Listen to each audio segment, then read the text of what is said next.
Welcome back to the Byline Breakdown, the podcast where we tell you the stories behind the headlines. I'm your host, Mike Moliterno, and today we are talking about a topic that everybody's talking about, it seems, and that is artificial intelligence, in particular when it comes to education. So we are talking with Denise Dick, Special Projects Manager at the Business Journal and author of a couple of stories from our March issue. Denise, thank you for being here. Thanks for having me. So Denise, your story paints a picture of artificial intelligence as a powerful tool for education. Correct. Or maybe also, in addition to what many people think of when they think of AI and education, which is a perfect tool to help students cheat. Right. Okay. Well, could you just share some of the highlights of what you learned from the educators who are using this technology in the classroom? Sure. Well, like you mentioned, the generally when you hear AI in education, people think of the kids going out and cheating and getting work that's they just they're lazy and say I need a paper on XYZ and it spits out this that's barely passable drivel on the topic that they asked for. So that's not, obviously that is a consideration that right. is out there, but there's many more benefits to it. And it can make educators' lives more easier. It can, like one of the teachers I spoke to at MCCTC said that he can change a lesson plan just like that, because he'll hear something on a podcast on his way to work and think, oh, I need to mention that. And he just plugs it into whatever generative AI tool he uses, and it spits out the change, and it saves him all that time.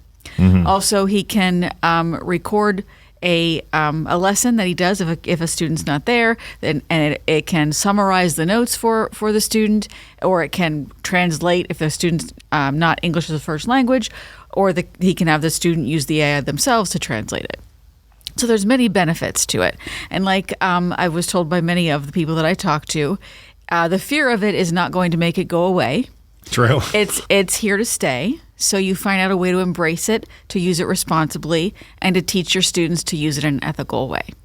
Well, and I'm sure I'm not the first person to draw this parallel or make this whatever, but I'm old enough to remember teachers always saying, you're not going to have a calculator in your pocket at all the time. Right, you have to learn it. And it's like, well, now we do. You know what I mean? Right. And I have no idea whatever happened to Texas Instruments. Maybe they're still around. I don't know either.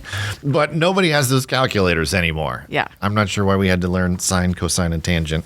Well, I'm not going to. They would say that it teaches you algorithmic thinking, at least some Never of it. used it in my life. We're you should have taught me how to do my taxes. That's a different podcast. I know. That's where I want to get. Anyway, that's what I want to talk about. But so, who did you talk to about this? I talked to the interim provost at YSU. And at YSU, they have a AI think tank. They started it this September, and it involves people on campus as well as there's somebody from the industry to try to find out ways to determine the best ways to use it and to teach students to use it the right way. I also talked to a teacher at MCCTC and some of his students who are using AI in projects that they're making. It's a software development class. And then I talked to two people at the ESC of Eastern Ohio, Educational Service Center of Eastern Ohio. Right. Uh-huh. And what did you learn about I can't remember what you just said that they're working on at YSU, the think tank. Yeah. Well, it just started in September, so it's new. But I mean, that's I was impressed that they had it.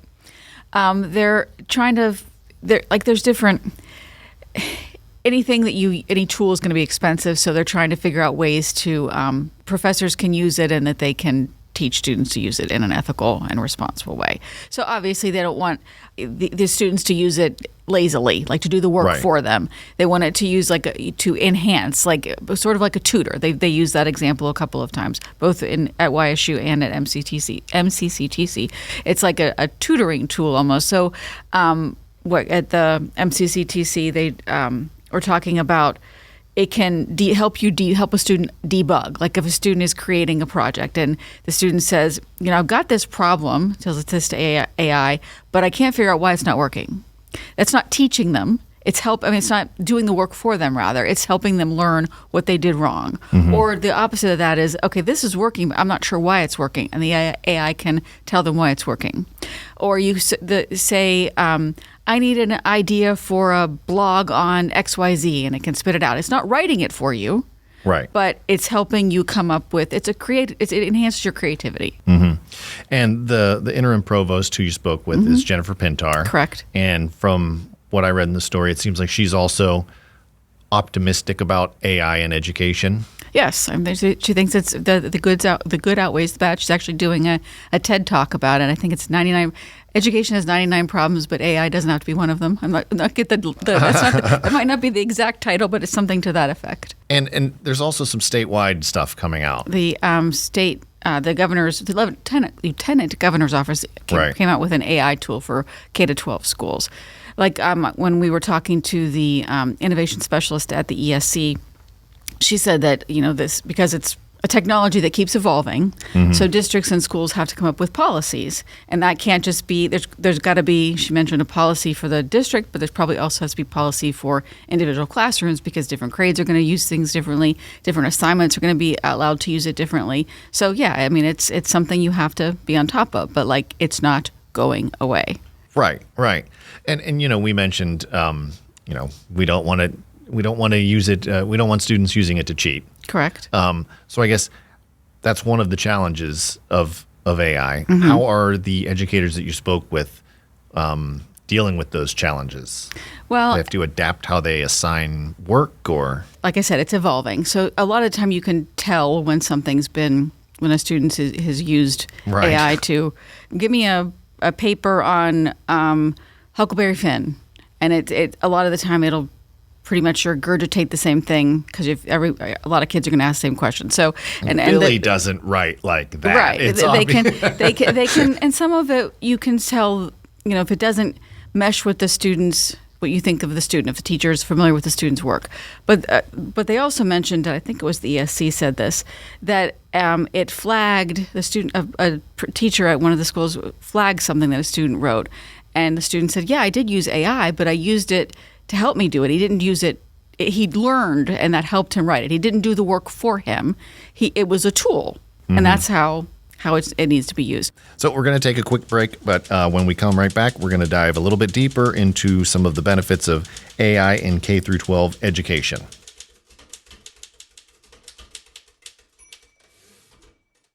Attention all business enthusiasts in Northeast Ohio and Western Pennsylvania. The Business Journal has been your trusted partner since 1984, giving insights, updates, and fostering growth in your region. From Mahoning to Mercer, from Columbiana to Lawrence, we've got you covered. For just $10 a month or $99 a year, unlock our digital troves, or get both print and digital for only $99 a year. Make the smart business choice. Subscribe now.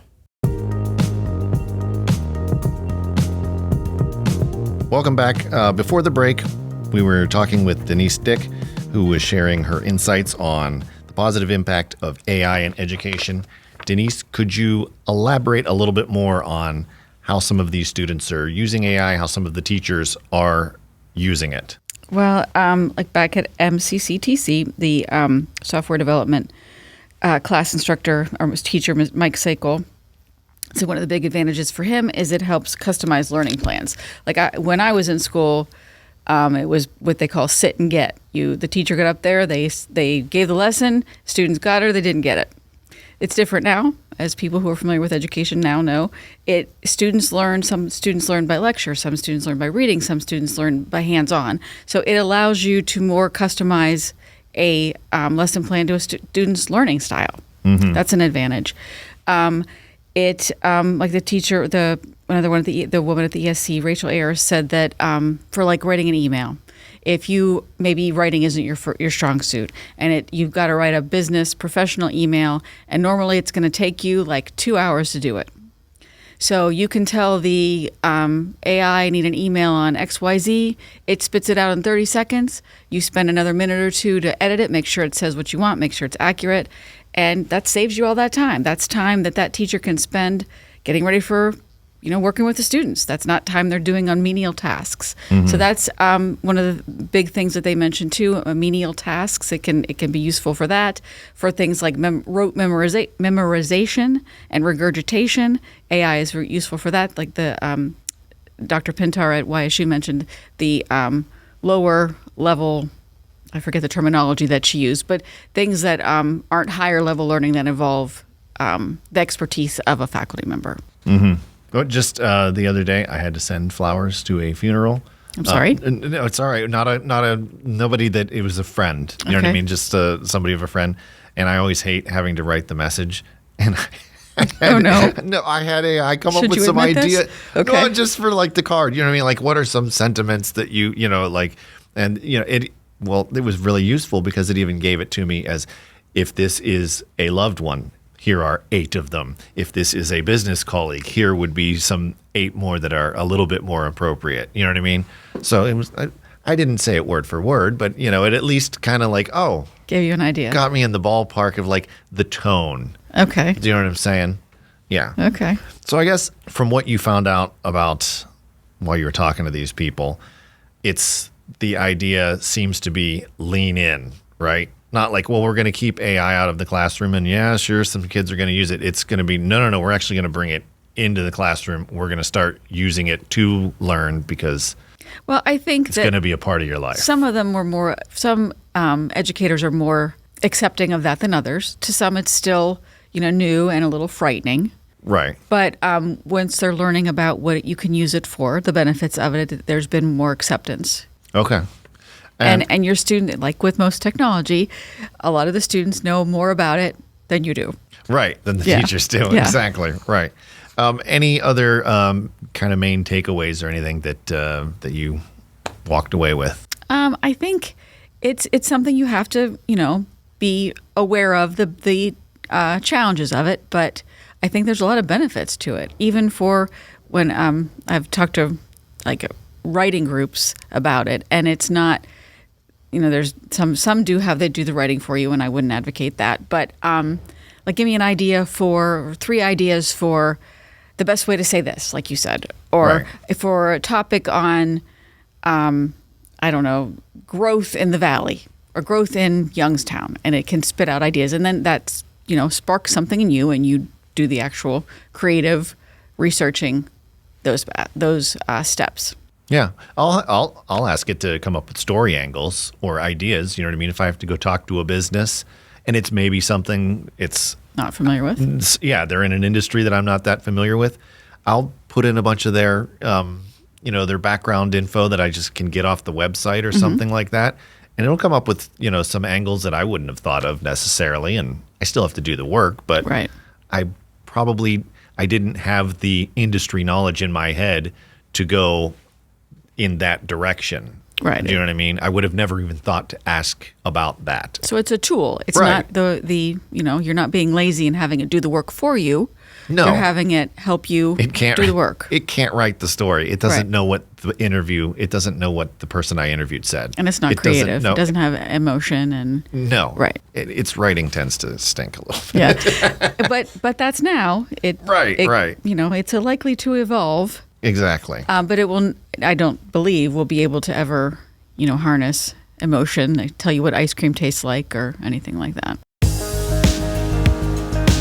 Well, thank you very much, Denise. And thank you to our listeners for joining us today. Don't forget to subscribe to stay up to date. And if you would like to read Denise's story, we will put a link to that in the show notes. Until next time, I'm Mike Moliterno. You wouldn't drive a car without a map, so why navigate the business world of northeastern Ohio and western Pennsylvania without the Business Journal? Trusted since 1984, we're the compass pointing you to growth and prosperity. Digital, print, why not both? We've got subscription options tailored for every business-savvy individual. Light up your path to success. Subscribe to the Business Journal today.